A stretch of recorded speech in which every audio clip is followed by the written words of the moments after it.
Welcome to our channel जामा नहीं यार। पहला भाग। एक जान पड़ता है कि गांधी कुटुंब पहले तो पंसारी का धंधा करने वाला था, लेकिन मेरे दादा से लेकर पिछली 3 पीढ़ियों से वह दीवानगिरी करता रहा है। ऐसा मालूम होता है कि उत्तम चंद गांधी अथवा ओता गांधी टेक वाले थे। राजनीतिक खटपट के कारण उन्हें पोरबंदर छोड़ना पड़ा था और उन्होंने जूनागढ़ राज्य में आश्रय लिया था। उन्होंने नवाब साहब को बाएं हाथ से सलाम किया। किसी ने इस प्रकट अभिनय का कारण पूछा तो जवाब मिला, दाहिना हाथ तो पोरबंदर को अर्पित हो चुका है। ओता गांधी के एक के बाद दूसरा 2 विवाह हुए थे। पहले विवाह से उनके 4 लड़के थे और दूसरे से 2। अपने बचपन को याद करता हूँ तो मुझे ख्याल नहीं आता कि ये भाई सौतेले थे। इनमें 5वें करमचंद अथवा कबा गांधी और आखिरी तुलसीदास गांधी थे। दोनों भाइयों ने बारी बारी से पोरबंदर में दीवानगिरी छोड़ने का काम किया। कबा गांधी मेरे पिताजी थे। पोरबंदर की दीवानगिरी छोड़ने के बाद वे राजस्थानिक कोर्ट के सदस्य थे। बाद में राजकोट में और कुछ समय के लिए वानकानेर में दीवान थे। मृत्यु के समय वे राजकोट दरबार के पेंशनर थे। कबा गांधी के भी एक के बाद एक 4 विवाह हुए थे। पहले 2 से 2 कन्याएं थीं। अंतिम पत्नी पुतलीबाई से 1 कन्या और 3 पुत्र थे। उनमें अंतिम मैं हूँ। पिता कुटुंब प्रेमी, सत्यप्रिय, शूर, उदार किंतु क्रोधी थे। थोड़े विषयासक भी रहे होंगे। उनका आखिरी ब्याह 40वें साल के बाद हुआ था। हमारे परिवार में और बाहर भी उनके विषय में ये धारणा थी कि वे रिश्वतखोरी से दूर भागते हैं और इसलिए शुभ न्याय करते हैं। राज्य के प्रति वे वफादार थे। एक बार प्रांत के किसी साहब ने राजकोट के ठाकुर साहब का अपमान किया था। पिताजी ने उसका विरोध किया। साहब नाराज हुए, कबा गांधी से माफी मांगने के लिए कहा। उन्होंने माफी मांगने से इनकार किया। फलस्वरूप कुछ घंटों के लिए उन्हें हवालात में भी रहना पड़ा।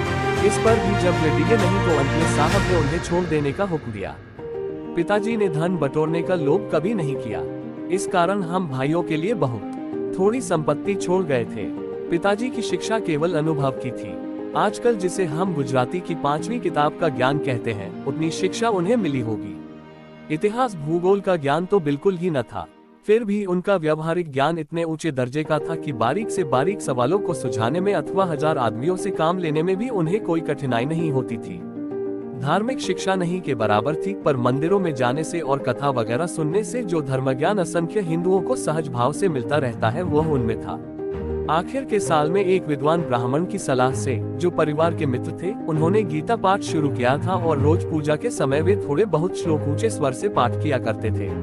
मेरे मन पर यह छाप रही है कि माता साध्वी स्त्री थी। वे बहुत श्रद्धालु थी। बिना पूजा पाठ के कभी भोजन न करती। हमेशा हवेली वैष्णव मंदिर जाती। जब से मैंने होश संभाला तब से मुझे याद नहीं पड़ता कि उन्होंने कभी चातुर्मास का व्रत तोड़ा हो। वे कठिन से कठिन व्रत शुरू करती और उन्हें निर्विघ्न पूरा करती। लिए हुए व्रतों को बीमार होने पर भी कभी न छोड़ती। ऐसे एक समय की मुझे याद है कि जब उन्होंने चांद्रायन का व्रत लिया था। व्रत के दिनों में वे बीमार पड़ी, पर व्रत नहीं छोड़ा। चातुर्मास में एक बार खाना तो उनके लिए सामान्य बात थी। इतने से संतोष न करके एक चौमासे में उन्होंने तीसरे दिन भोजन करने का व्रत लिया था। लगातार 2-3 उपवास तो उनके लिए मामूली बात थी। एक चातुर्मास में उन्होंने यह व्रत लिया था कि सूर्य नारायण के दर्शन करके ही भोजन करेगी। उस चौमासे में हम बालक बादलों के सामने देखा करते कि कब सूरज के दर्शन हो और कब माँ भोजन करे। ये तो सब जानते हैं कि चौमासे में अक्सर सूर्य के दर्शन दुर्लभ हो जाते हैं। मुझे ऐसे दिन याद है कि जब हम सूरज को देखते और कहते, माँ माँ सूरज दिखा, और माँ उतावली होकर आती, इतने में सूरज छिप जाता और माँ ये कहती हुई लौट जाती थी, कोई बात नहीं, आज भाग्य में भोजन नहीं है, और अपने काम में डूब जाती। माता व्यवहार कुशल थी। राज दरबार की सब बातें वे जानती थी। रनिवास में उनकी बुद्धि की अच्छी कदर होती थी। मैं बालक था। कभी कभी माताजी मुझे भी अपने साथ दरबार ले जाती थी। माँ साहब के साथ होने वाली बातों में से कुछ मुझे अभी तक याद है। इन माता पिता के घर में संवत 1925 की भादोवदी बारस के दिन, अर्थात 2 अक्टूबर 1869 को पोरबंदर अथवा सुदामापुरी में मेरा जन्म हुआ। बचपन मेरा पोरबंदर में ही बीता। याद पड़ता है कि मुझे किसी पाठशाला में भर्ती किया गया था। मुश्किल से थोड़े पहाड़े में सीखा था। मुझे सिर्फ इतना याद है कि मैं उस समय दूसरे लड़कों के साथ अपने शिक्षक को गाली देना सीखा था, और कुछ याद नहीं पड़ता।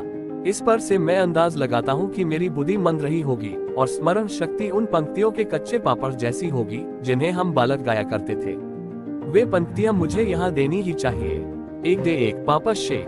पापा कच्चो मारो। पहली खाली जगह में मास्टर का नाम होता था, उसे मैं आमर करना नहीं चाहता। दूसरी खाली जगह में छोड़ी हुई गाली रहती थी, जिसे भरने की आवश्यकता नहीं।